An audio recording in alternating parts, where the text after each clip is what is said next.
She set her wine glass down like she was closing an argument. If you can't handle me traveling with my ex for work, then maybe we're not compatible. I smiled. Fair enough. She blinked, waiting for the version of me that would apologize, that would backpedal, that would say, "No, wait, that's not what I meant."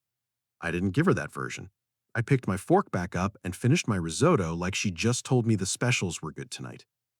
The next morning, I called my boss and finally accepted the Dubai promotion I'd turned down 3 times. My name's Ethan. I'm 31. I work in international finance in New York. And 3 weeks before that dinner, I would have told you I had my life figured out. Good job, good apartment, a girlfriend I loved, a future I thought we were both building. I did not know, sitting in that restaurant, that I was about to find out how much of that future had only ever existed in my head. Emma and I met at a colleague's engagement party 2.5 years earlier. She worked in marketing for a mid-sized firm downtown.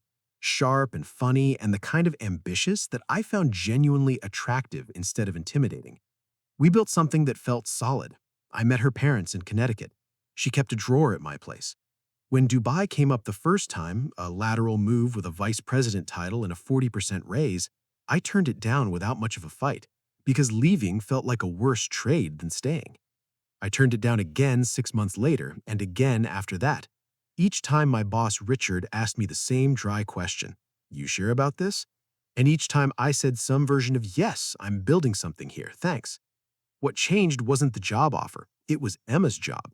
She got promoted to senior account manager, which meant more travel, which meant more time with the client-facing team, which meant more time with Blake. Blake was her ex. They dated for almost 3 years before me, broken up close to a year before we got together, and somehow, in a city of 8 million people, ended up at the same company on the same accounts. Emma always framed it as a funny coincidence, ancient history, strictly professional. I believed her, mostly because I wasn't the type to go looking for reasons not to trust someone. The first few trips were fine. Goodnight texts, FaceTime calls where she'd show me the hotel view, normal stuff. Then the trips started running long. A 4-day conference became a week became 10 days. The check-ins got shorter, further apart, easier to miss. I noticed. I didn't say much. I told myself I was being the secure, low-maintenance partner she said she wanted. Looking back, I was just quietly making myself smaller so there'd be less of me to trip over. My friend Cameron pointed it out once over beers. "You used to talk about Dubai like it was a done deal. Now it's a hypothetical you feel guilty for bringing up." "It's complicated." "It's really not," he said. "You're just scared of how she reacts." I told him he was overthinking it. I was the one overthinking it, just quietly enough not to admit it out loud. Dubai kept coming up in emails from Richard, polite check-ins disguised as scheduling questions, and every time I gave him the same line, "Not yet, still working things out at home." 3 weeks before that dinner, she came back from 5 days in Austin. Blake had been there too.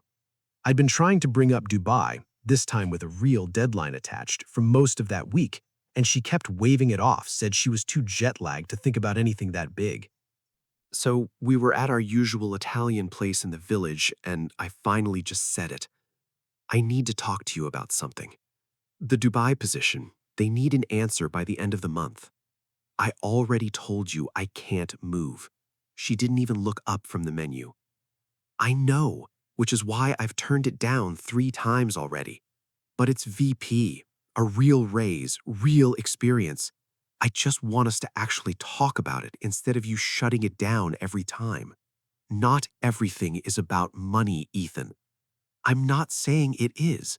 I'm asking if there's a version of this where we figure it out together. Long distance for a while, you transferring eventually, something. Or," she said, "I stay here like you promised, and you stop bringing this up every few months like it's my job to talk you out of your own ambition. I never promised I'd never consider it. I said I'd think carefully before making a move. That's what I've been doing." She took a slow sip of wine, and I recognized the look. It was the one she got right before she delivered something she'd clearly rehearsed.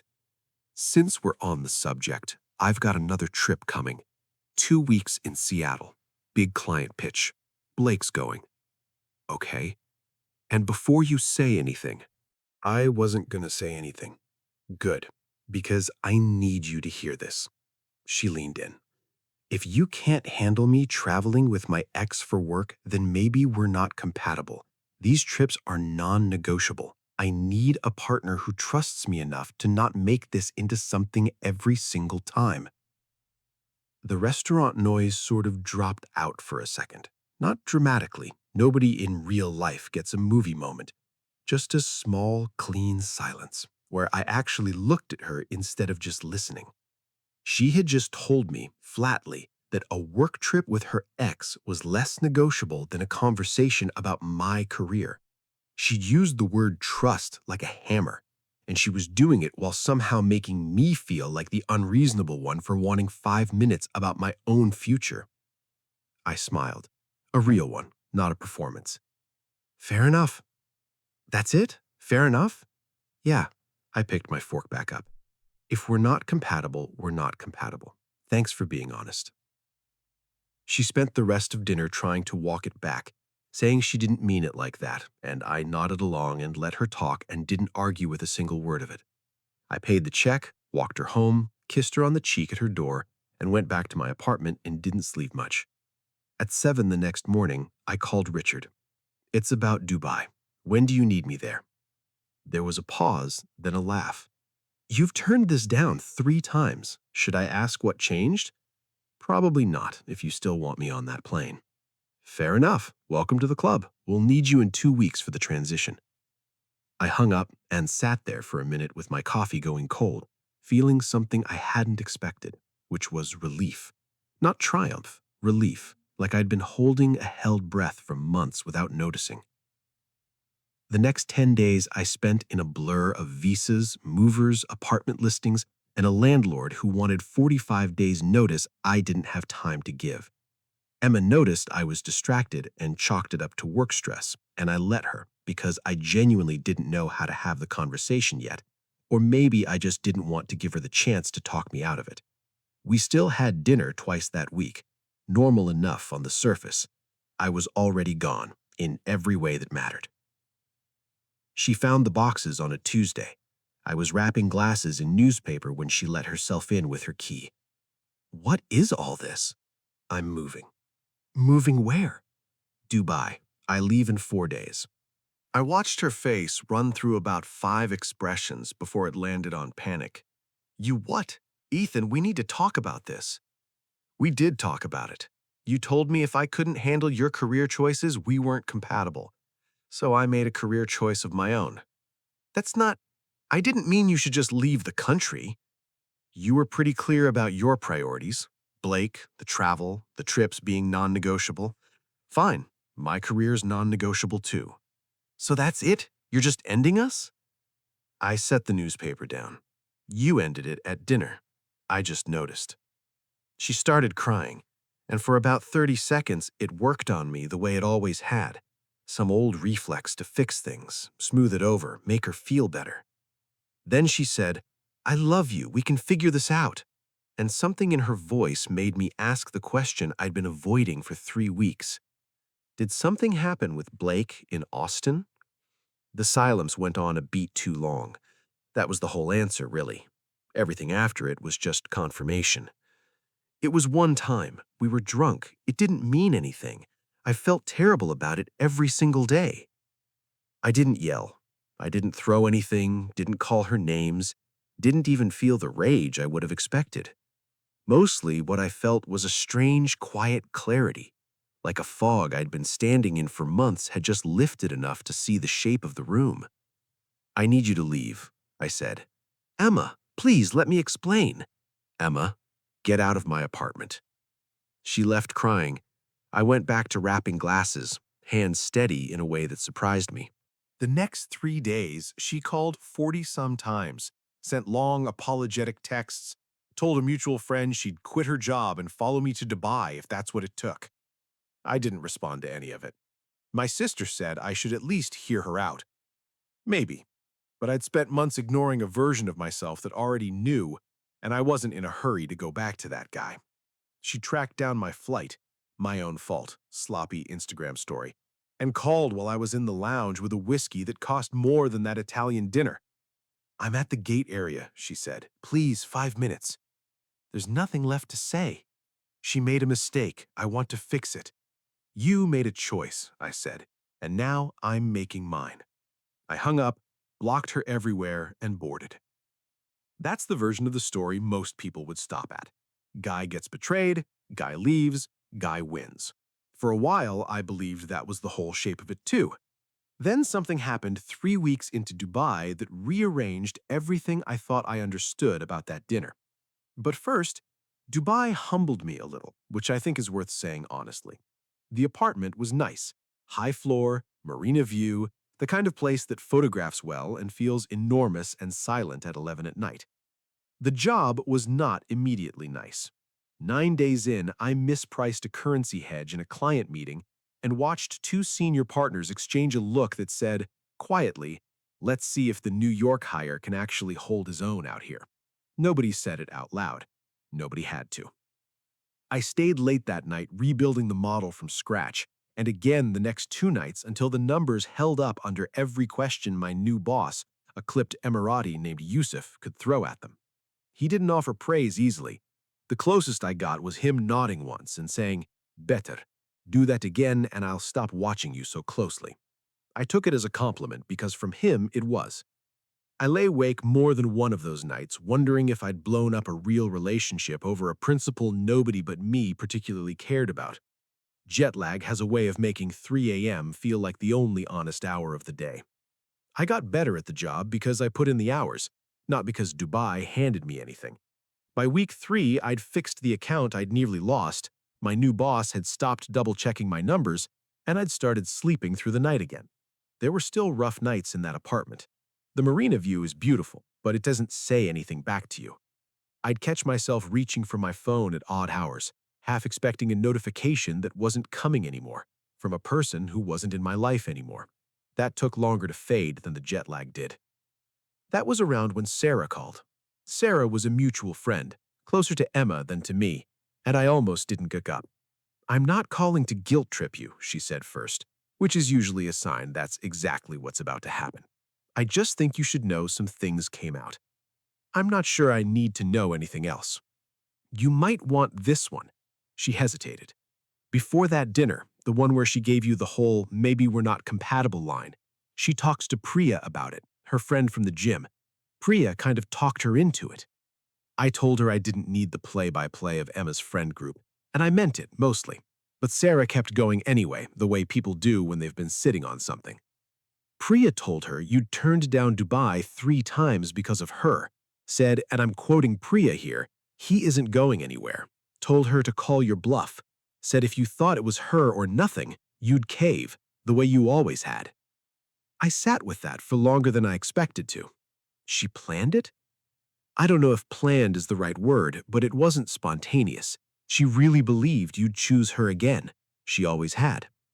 I got off the phone and didn't think about much else for the rest of the night. I remember standing on the balcony a long time, looking at the skyline, running the timeline back in my head like I was reconciling a set of books that didn't add up. If Priya had told me I wasn't going anywhere, then nothing that happened at that dinner had been about trust or careers or Blake at all. It had been a test she thought she already knew the answer to. The next morning, I told Cameron, mostly because I needed to say it out loud to someone who'd known me before any of this. He laughed, no humor in it. So the whole maybe we're not compatible thing wasn't a real ultimatum, it was a strategy session. Feels that way. Probably the most expensive 2 words in the history of that relationship. A week later, Priya herself messaged me, which I hadn't expected and didn't especially want. She said Emma needed closure. Could I just talk to her, hear her out? I said no. She kept pushing, the way people do when they're trying to solve their friend's problem for her. And at some point, arguing her case, she mentioned something that didn't line up with anything I'd been told. She mentioned offhand that Emma had been so sure going into that dinner.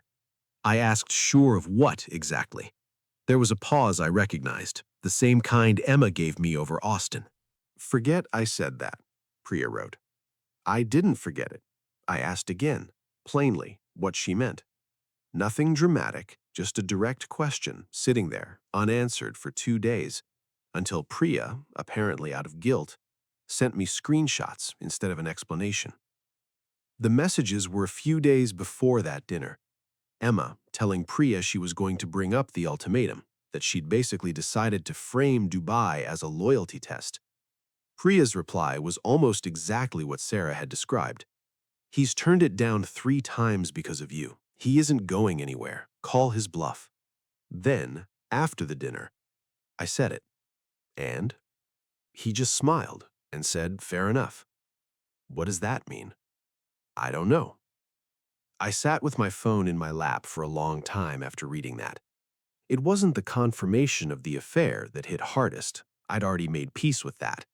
It was the realization that the whole ultimatum had never been a real choice on her part. She hadn't been bravely defending her career or her friendship with Blake. She'd been running a play, one she was confident enough would work that she'd discussed the exact wording with a friend beforehand, because she was certain of one thing, that I would sacrifice literally anything rather than lose her. She hadn't been gambling. In her mind, there was no gamble. I always chose her. I'd chosen her 3 separate promotions already. Why would this time be different? I thought back to the restaurant, to the flicker of surprise on her face when I said "fair enough" instead of arguing, and understood it differently now. That wasn't surprise at losing an argument. That was the sound of a plan not landing the way it was supposed to. It took me a couple of days to feel anything definite about it. Mostly what surfaced wasn't anger. It was something closer to embarrassment. For both of us, honestly. For her, believing loyalty was the same thing as a blank check.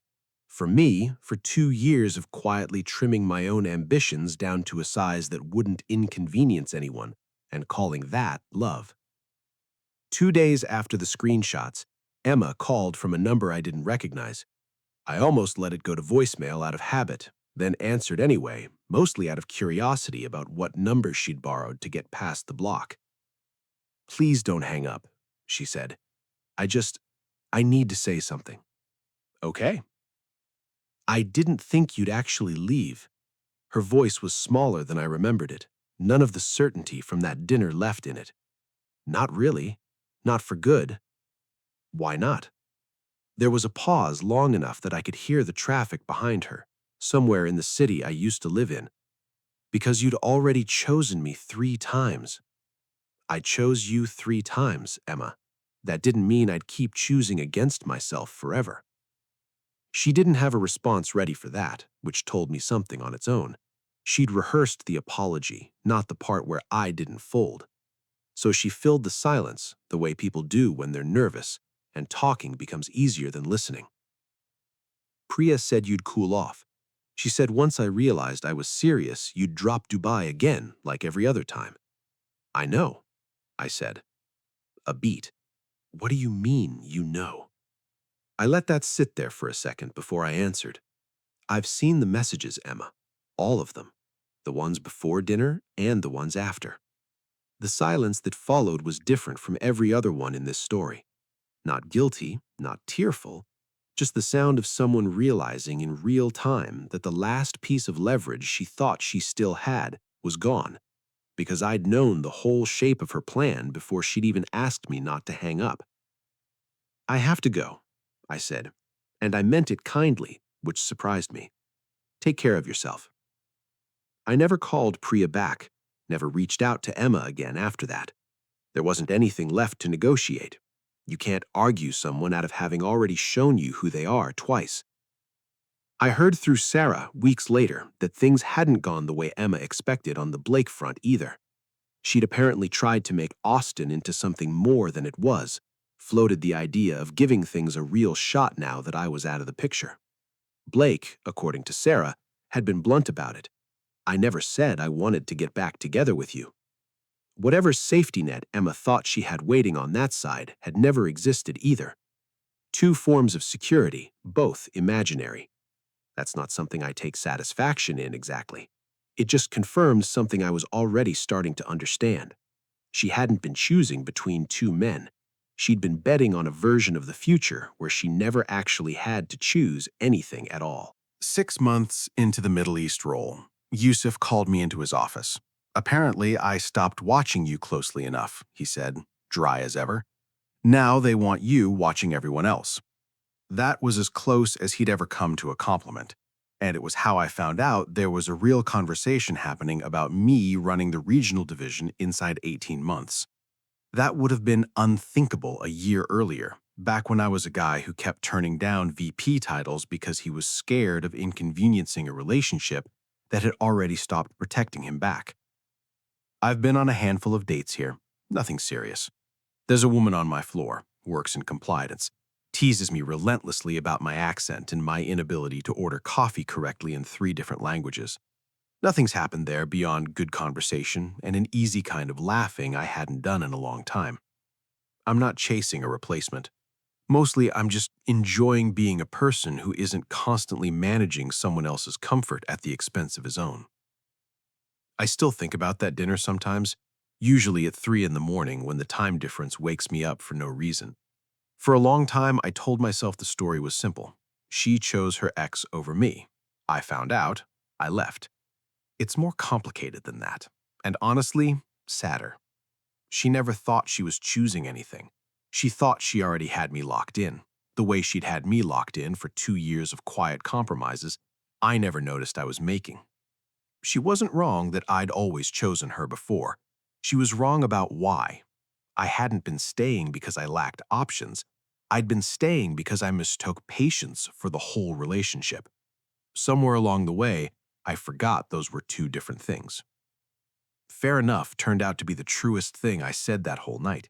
It just wasn't the answer she thought she was getting. Bye bye.